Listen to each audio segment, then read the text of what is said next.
stop me if you've heard this one before. War rages between distant planets. The king of the bad guys wins, kills the king of the good guys, and usurps the throne. Does this sound familiar yet? The good king's son is smuggled from his crib and hidden safely away. His people foretell of the day he will return to avenge his father and free them from tyranny. Yeah, this story is a lot like that, but with a kick-ass van. Whoa! There you go, you're going to have to read the rest. All right, there we go. Is it because I swore? Oh, I'm sorry. You have to read the rest. You got to read the rest yourself. It's a teaser. Tease? You can buy a book like everybody else. Wow, didn't know you were a tease. All right, that's enough touching. Okay, that's enough now.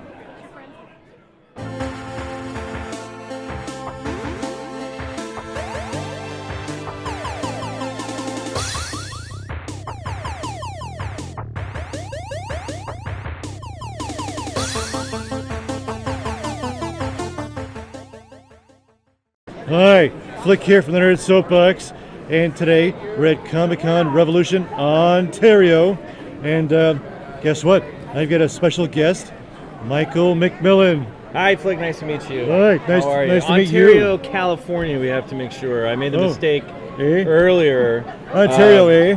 Yeah, that's very good. Oh, you've been there. Yeah. Oh, yeah. So you speak the local language. Eh? Exactly. A beer, eh? I made the mistake of putting Ontario, CA in my Instagram feed, and then realized that did not help clarify that it was California. Ouch. Yeah.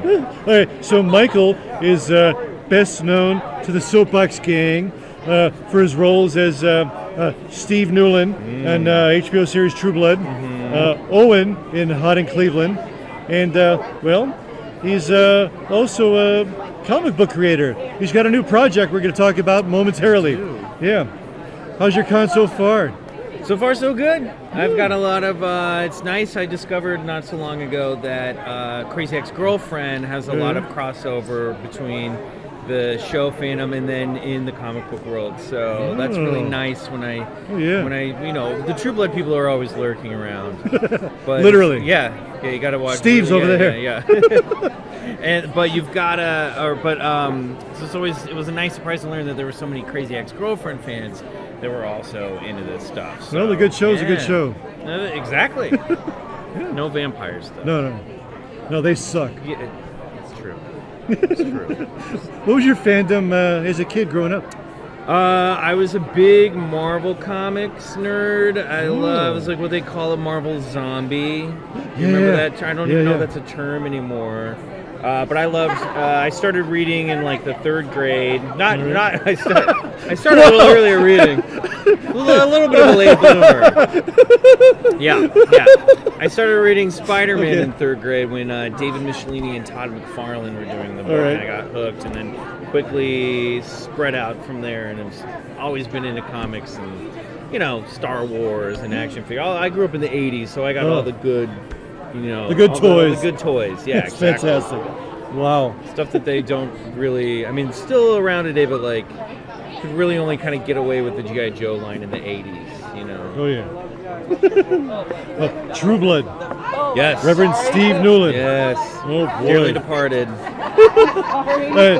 Tell me, do you have a favorite anecdote or story from your time on True Blood? Oh, man. That was like...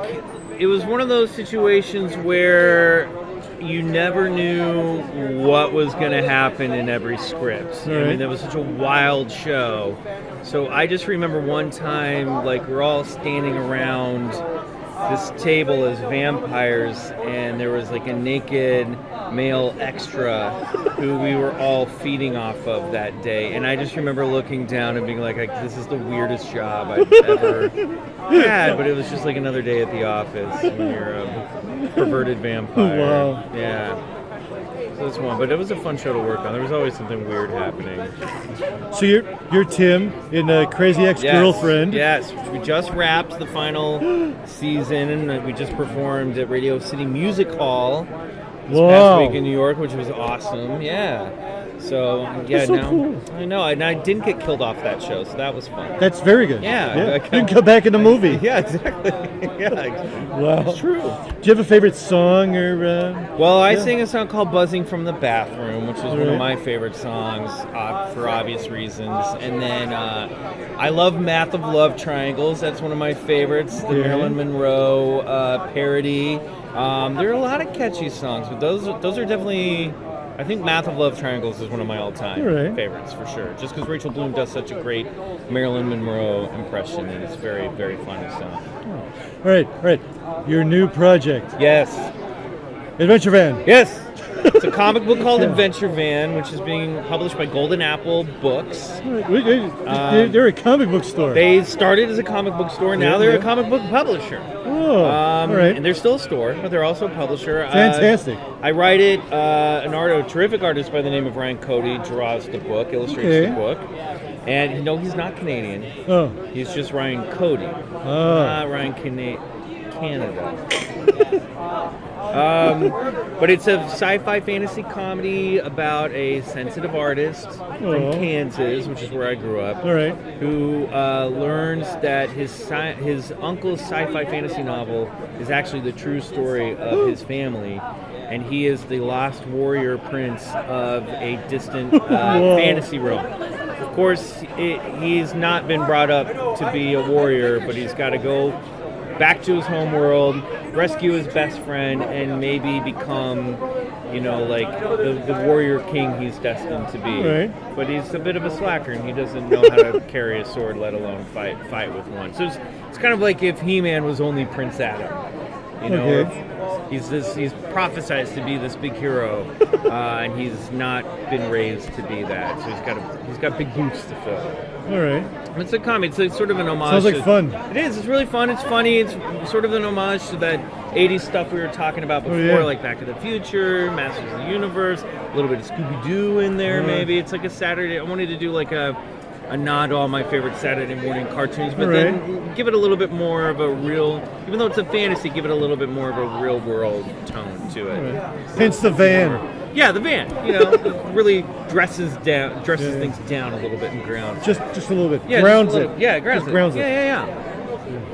Yeah.